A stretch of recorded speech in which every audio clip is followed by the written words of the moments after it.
죽음에서 살려주신 절대신 하나님.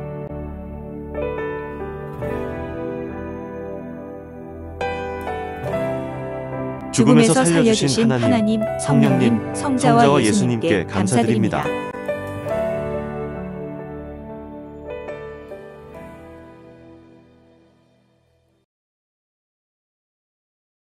14. 14번째 사연. 홍길동 작전 중 불 속에서 적과 맞닥뜨린 이야기. 사격전으로 아수라장이 되었다. 1967년 베트남 전쟁 홍길동 작전 6일째 산악 밀림 속 수색 작전을 하게 되었다. 전날 밤 강한 바람이 불 때 텐트를 치고 하루 저녁 머물던 곳에서 모두 이동하여 이튿날 아침 일찍 우리 일소대는 능선에서 계곡을 향해 밀림 지역을 헤치며 내려가고 있었다. 그곳은 월맹군 주력 부대들이 거처할 가능성이 높은 지역이라고 예측했던 곳이었다. 전날 밤에 머물렀던 곳에서 출발한 지 5분도 채 안 되어 앞서가던 1분대 지역에서 아군의 총소리가 따다당 연발로 계속 났다. 우리 2분대는 1분대와 합류하여 적을 향해 사격을 퍼부었다.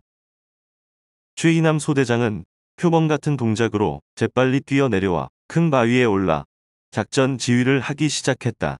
우리의 목표 지역은 시골 집채만한 돌들로 뒤덮여 있었다. 이어 1분대, 2분대, 3분대 병력의 반 이상은 바위가 이리저리 얽혀 천연동굴이 이루어진 곳에 들어가 대항하는 적들과 시간이 흐르는 줄 모르게 긴 시간을 교전했다. 적은 바위 밑에 있었고 아군은 바위 위를 덮치고 있었다. 바위와 바위의 틈 사이로 5m 아래를 내려다보니 적들이 우왕좌왕하며 자기들끼리 소리를 지르며 당황해하는 모습이 보였다. 이를 본 전우들은 총탄을 마구 퍼붓고 수류탄을 마구 까 던졌다. 적들도 극적으로 대항하며 우리를 향해서 기관총을 마구 쏴댔다.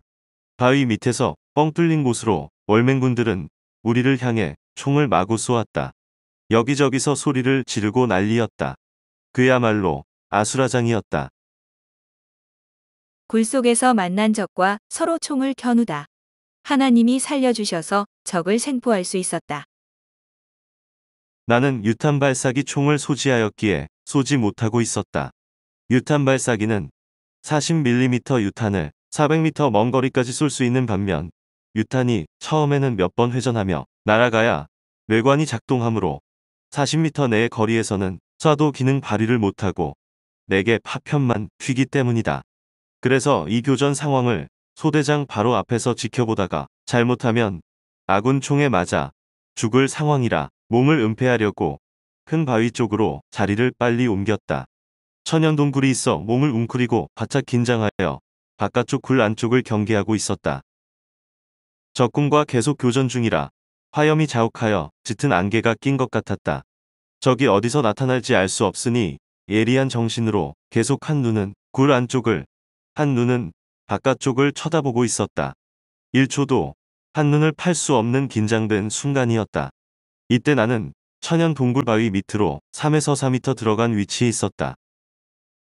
이 순간 예감이 이상하여 뒤를 쳐다보았을 때 내 등 뒤에서 적 한 명이 총을 겨누며 4m 전방 굴 안쪽에서 허리를 바짝 구부린 채 살금살금 기어 나오고 있었다. 나는 번개처럼 몸을 적 쪽으로 휙 돌려 내가 가지고 있던 M79 유탄 발사기 총구를 적에게 겨누었다. 였다 일행. 손 들어. 하고 나는 천둥 번개처럼 소리를 지르며 총구를 들이댔다. 적도 깜짝 놀라 당황하여 나에게 즉시 총구를 겨누고 였다 일행 하며 고함을 치면서 핏발 서린 눈으로 뚫어지게 쳐다보고 있었다. 적도 굴에 숨어 있다가 상대편인 우리 아군이 굴속 진격을 하자 아무래도 안 되게 생겼으니 상황을 살핀 후 번개처럼 도망가려고 굴 바깥쪽으로 나오고 있는 중이었다. 막다른 골목에 부딪히면 개새끼도 대든다고 하더니만 적은 좀처럼 손을 들지 않고 눈을 말똥말똥 뜨고 총을 내 몸에 겨눈 채 시부렁시부렁하며 뭐라고 중얼거렸다. 내가 쏘면 나도 쏘겠다는 말 같았다. 야, 이 녀석아. 내가 손을 들어야 산다. 내가 손 들면 너 죽고 나 죽는다. 하고 평소 내가 포로를 잡을 때 말하듯 그에게 말했다. 적이 내 말을 알아듣든지 못 알아듣든지 그때 내 입에서 나오는 대로 말했다. 저놈은 못 알아들어도 하나님만은 나의 태도를 아시고 적을 통해 대해 주신다고 생각했다. 그 순간 우리는 서로 눈싸움을 하며 맞붙었다. 적은 장총을 들고 있었다. 장총은 총열이 길지만 연발총은 아니다. 그러나 목표물을 정확하게 맞히는 총이다. 나는 M79 유탄 발사기만 소지했기 때문에 가까이에서 쏘면 나도 죽기에 쏠 수 없는 불리한 입장이었다. 이 순간 둘 중에 하나가 손을 들어야 서로 총을 쏘지 않고 살게 되는 것이다. 하지만 나도 그도 좀처럼 손을 들지 않고 머리끝을 세우며 피차 죽음의 공포 속에서 총을 겨누면서 서 있었다. 순간 상황을 잘못 판단하면 꼭 둘 중에 하나가 죽든지 둘 다 죽는 판국이었다. 하나가 살려면 먼저 쏘는 자가 살게 되고 둘 다 살려면 둘 중에 하나가 손을 들었을 때 총을 쏘지 않고 상대를 자기 목숨같이 사랑하는 방법밖에 없었다. 누가 보는 자도 없었고 말릴 자도 없었다. 오직 쳐다보는 자가 있다면 하나님과 예수님, 그리고 하나님이 보내신 수호 천사들이었다. 이 순간 나는 하나님과 예수님을 부르며 죽음에서 둘 다 살려달라고 하였다. 나와 베트콩은 움직이기만 하면 자기를 쏘는 줄 알고 서로가 꼼짝도 못하고 눈을 깜짝하지도 않고 초긴장하여 서로를 꿰뚫어 보기만 했다. 시간을 끌면 끌수록 내 생명은 더욱 불리했다. 물론 나야 그를 쏘지 않지만 베트콩은 나를 쏠 수밖에 없기 때문이다. 처음에 적을 먼저 보았을 때 수류탄이라도 던져 폭파시켰으면 이 같은 고통과 죽음의 공포를 겪을 필요가 없었다. 하지만 적의 생명을 살리려다 이 같은 죽음의 공포와 애간장 타는 상황을 당한 것이었다. 그렇다. 원수를 살려주려 하니 원수로 인하여 이 같은 고통을 겪는 것이다. 고로 100사람 죽이기는 쉬워도 한 사람 살리기는 어려운 것이다. 나는 그 순간 뒤로 도망가려야 도망갈 수도 없어 내 운명을 하나님께 맡기고 내가 먼저 총구를 내리면서 무섭게 쳐다보는 적을 향해 한 발 한 발 걸어갔다. 결국 내 진정한 사랑 앞에 베트콩도 한 손으로 총을 들고 다른 한 손은 항복한다는 듯이 머리 위로 올렸다. 나는 순간 제압하여 적의 총을 뺏고 양손을 묶으려 뒤로 젖혔는데 묶을 끈이 없었다. 내 총끈을 풀어 묶으려고 했으나 급히 끌어지지 않았다. 이때 번뜩 생각이 스쳤다. 어젯밤 꿈 때문에 성견 지명이 있어 적을 잡으면 손을 묶기 위해 아침에 조명탄을 분해하여 낙하산 끈을 끊어서 내 뒷주머니에 넣은 것이 생각났다. 즉시 끈을 꺼내어 끊어지지도 않는 그 나일론 끈으로 적을 뒷결박해 놓았다. 적은 너무 세게 묶어서 아픈지 손목을 뒤흔들었다. 끈을 풀어 다시 느슨하게 묶어 주었다. 내게 잡혔으니 안심하라고 적의 어깨를 툭툭 두들겨주고 볼을 쓰다듬어 주었다. 걱정하지 마라. 베트남어와 영어를 섞어서 노우 깨꾸자웃 하였다. 이 말은 죽이지 않겠다는 말이다. 적은 내 말을 알아듣고 얼굴에 화색이 돌았다. 이 같은 일은 하나님, 성령님, 성자와 예수님이 같이 해주셔야만 할 수 있는 일이다. 전쟁터에서는 총을 먼저 쏴야 쏜 사람이 살게 되어 있다. 그래서 적만 보면 서로 혈안이 되어 무조건 쏴버린다. 그래도 나는 다 하나님의 생명들이다. 라고 생각을 하면서 순간 판단을 하고 행하지만 적들은 생각할 여유가 없다. 무조건 쏜다. 그런데 이날 적이 쏘지 않은 것은 하나님께서 쏘지 말라 하신 것이다. 하나님이 함께하여 이 같은 표적이 일어났다. 그리고 그 상황에서 먼저 총구를 내리는 나의 행실을 그에게 보여주었다. 내가 먼저 생명을 살려주는 모습을 보게 하여 감동을 시킨 것이다. 뒤에 이어지는 글을 보면 이 사건이 하나님께서 친히 행하신 사건임을 더욱 깨닫게 될 것이다. 그 적을 생포함으로 인해 어마어마한 적의 무기를 노획하게 되었다. 만일 불 속에서 죽였으면 무기를 얻을 수 없었다. 생명을 살려주니 전쟁에서 최고로 바라는 적의 무기를 어마어마하게 노획하게 해주셨다. 다음 이야기를 들어보자. 포로를 죽이지 않고 연대 본부로 후송했다. 굴 바깥에서는 적과 맞붙은 1차 교전이 끝났다. 급한 작전이 끝난 것이다. 도망갈 자는 도망가고 남은 자는 죽고 하여 비로소 소대장이 사격 중지 명령을 내렸다. 그제야 나도 안심하고 생포한 적을 끌고 나왔다. 얼마나 많은 총을 쏘고 수류탄을 터뜨렸는지 화약 연기가 주위에 자욱했다. 눈에 화약이 들어가 따가웠다. 소대장을 중심으로 전우들이 모여들어 보고들을 했다. 아군은 한 명도 총에 맞은 사람 없이 전원이 무사했다. 야, 작전 성공! 이라고 말하며 좋아했다. 내가 포로를 데리고 와서 소대장에게 보고하니 소대장은 아이고, 왜 또 생포했냐. 그러다 너 죽는다. 그냥 쏴 죽여버리지. 또 살려서 잡아왔냐. 했다. 이때 옆에 있는 분대장이 쏴 죽이자고 하며 생포한 적에게 총을 대자 적은 나를 쳐다보았다. 내가 포로를 잡아왔으니 나만 쳐다보고 있는 것이었다. 적은 달달달달 떨고 있었다. 목숨이 왔다 갔다 하는 순간으로 마치 사형장에 서 있는 것 같았다. 분대장이 총을 못 쏘게 내가 총구를 옆으로 밀었더니 적은 다시 안심했다. 소대장은 이왕 생포했으니 헬리콥터에 실어 연대본부로 후송해 보내자고 했다. 그래도 옆 분대장은 적만 보면 분노가 치솟는다고 하며 죽여버리자고 했다. 나는 그 분대장에게 내가 생명을 내걸고 포로로 잡았는데 그렇게 죽이려 하냐 하고 화를 내며 한마디 했다. 나와 분대장이 다투는 것을 생포한 적이 쳐다보고 있었고 내가 자기를 못 죽이게 막고 있다는 것을 알았다. 그래서 내게로 몸을 피했다. 나를 자기 살리는 구원자로 생각하는 태도였다. 옆 분대장에게 내가 말하기를 적도 생명이니 살려주면 나쁜 꼴이 없다. 그동안 다 좋은 꼴이 있지 않았냐. 포로를 죽이는 것은 합당치 않다. 소대장님 말씀대로 생포한 자를 연대로 데리고 가서 상황을 들어보는 것이 좋겠다. 하였다.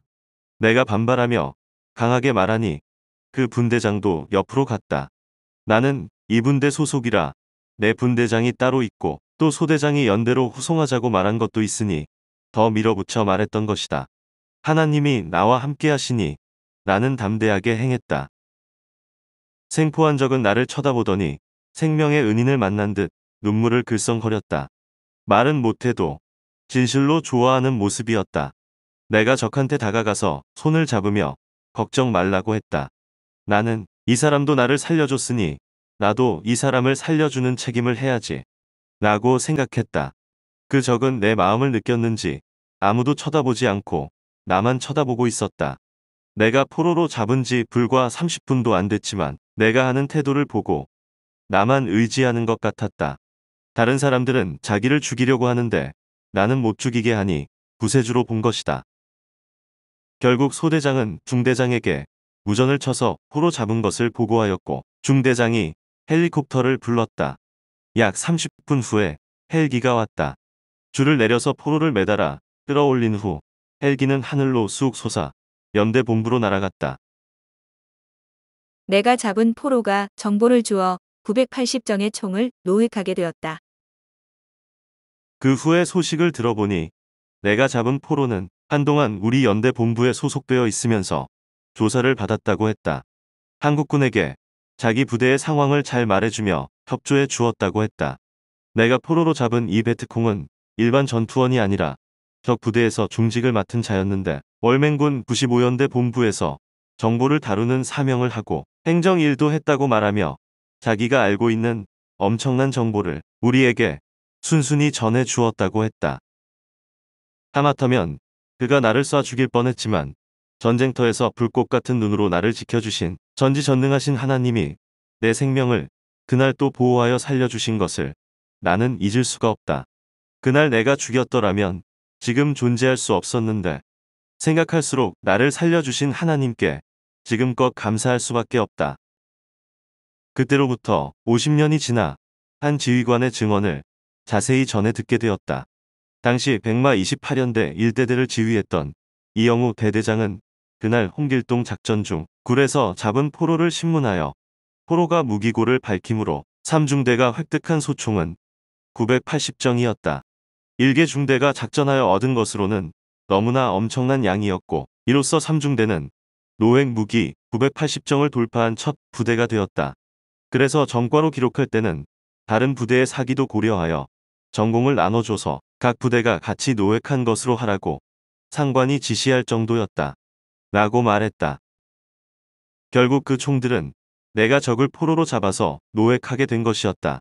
하나님이 나와 함께하여서 나도 살고 적도 살려줌으로 최고의 전과를 올리게 하셨다. 만일 내가 적을 죽였거나 적이 나를 죽이고 도망쳤으면 이 총을 노획할 수 없었다.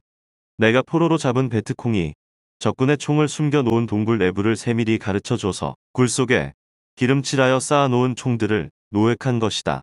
결국 평화롭게 생명을 사랑하면서 전쟁을 하였기에 이 엄청난 980정의 총을 내가 노획하게 된 것이다. 하나님이 나를 쓰고 행하셨다. 생명을 사랑하고 구해주니 그같이 적의 무기를 노획하는 축복을 주신 것이다. 만일 내가 잡아온 포로를 죽였다면 그의 진술이 없으니 적의 무기 창고가 어디에 있는지 아무도 찾지 못했을 것이라고 했다. 그 베트콩을 홍길동 작전에서 잡았다 하여 그에게 홍길동이라는 이름까지 지어주었다. 대개 베트콩들은 무기가 부족해서 2명에서 4명당 한 정의 총을 갖고 싸우는 경우가 많았으니 총 980정이면 베트콩을 최대 4,000명까지 무장시킬 수 있는 양이었다. 게다가 홍길동 작전에서 우리가 실제로 맞닥뜨린 월맹 정규군 95연대는 다른 베트콩들보다 전투력이 더 막강했으므로 그들이 가진 총 한 정으로 한국군 4, 5명은 거뜬히 사살할 수 있는 힘이 있었다. 그런데 내가 적을 죽이는 대신 위험을 무릅쓰고 적을 생포해 오니 그에게서 비밀을 캐내어 우리 삼중대는 월맹군이 숨겨놓은 그 많은 총을 노획하는 전공을 세우게 되고 이는 결국 한국군의 피해를 막고 수천 명의 생명을 살린 격이 된 것이다. 이와 같이 하나님은 전쟁터에서도 내가 생명 사랑을 실천하도록 도우셨고 이를 통해 수많은 아군들을 보호하고 살리신 표적을 보여주셨다. 이 모든 일은 전능하신 하나님과 그 순간 나를 감동시킨 성령님 그리고 예수님이 해주셨다. 이날 하나님이 나와 함께하지 않았으면 동굴에서 적이 내 뒤통수를 먼저 봤으니 먼저 총을 쐈을 것이다. 그러면 나는 현장에서 죽었다. 전지전능하신 하나님이 미리 아시고 그 적을 나에게 붙여 생명을 살려주면서 포로로 잡게 한 것이다. 또 내가 포로로 잡을 때 그가 총을 못 쏘게 역사하신 것이다. 자기는 죽는 판국에 누가 총을 안 쏠 자가 있으랴. 하나님만이 전지전능하셔서 행하신 일이었다. 진실로 내가 믿는 하나님, 성령님, 성자와 예수님이 천사들과 함께 행하신 일이로다. 그 후에 알고 보니 그 적도 교회 다니던 사람이었다. 그날 40여 분 맞지만 마치 40년 동안 같이 살아온 옆집 사람처럼 친근하게 느껴져 그의 인상을 잊을 수가 없다. 키는 173cm 정도 되었고 얼굴은 딱 마르고 긴 형이었다. 그는 그날로부터 적이 아니라 아군 편이 되어서 편안하게 살았다 한다. 하나님이 함께하셨기에 홍길동 작전의 성과가 컸다. 베트남 전쟁 한국군 주요 작전 중에서도 홍길동 작전은 유명한 작전으로 남아있다. 이 홍길동 작전에서 우리 소대가 적의 핵심 기지를 쳐 소탕했고 그날 우리 아군은 한 명도 다친 자가 없었다. 또 그때 내가 잡은 포로로 인해 결국 적의 무기를 최고로 많이 노획한 작전이 되었다. 그날 소탕 작전이 끝나고 나서 나와 전우들은 2차 작전으로 동굴 수색에 나섰는데 굴 속에서 적의 많은 노획물들을 찾아내어 헬기가 와서 실어갔다. 다음 날 동굴 재수색을 할 때는 굴 속 바위 뒤쪽에 숨어 있던 적들을 찾게 되어 전우들이 총을 쏴서 20m 바위 절벽으로 떨어뜨렸다. 또 다른 굴에 들어갔을 때 발견한 카키복은 견장에 별이 2개나 붙어 있는 것을 보아 틀림없이 장군의 옷이었다. 그래서 별이 달린 옷과 소지품, 비밀 문서들은 특별히 챙겨서 가지고 나왔다. 이에 관한 자세한 이야기는 내가 쓴 베트남 전쟁 책에 기록돼 있다. 이와 같이 홍길동 작전은 하나님이 함께하여 이기게 해주신 작전이었다. 생명을 사랑하고 원수를 사랑함이 이렇게도 크다. 나는 이때뿐 아니라 다른 작전에서도 사랑의 전쟁을 하였다. 내가 이 일을 확실하게 겪었으니 또 생명의 은혜를 입었으니 이를 증거하며 쓴다. 하나님은 지구 세상에서 내가 증거 안 하면 누가 하겠느냐. 글로 써서 이같이 모든 사람들의 생명을 살려준 것을 깨닫게 하자. 라고 말씀하셨다. 하나님이 우리의 육신뿐만 아니라 영의 생명 또한 살려주셨으니 더 감사해야겠다. 육을 살려주면 일생을 살고 영을 살려주면 영원히 살기 때문이다.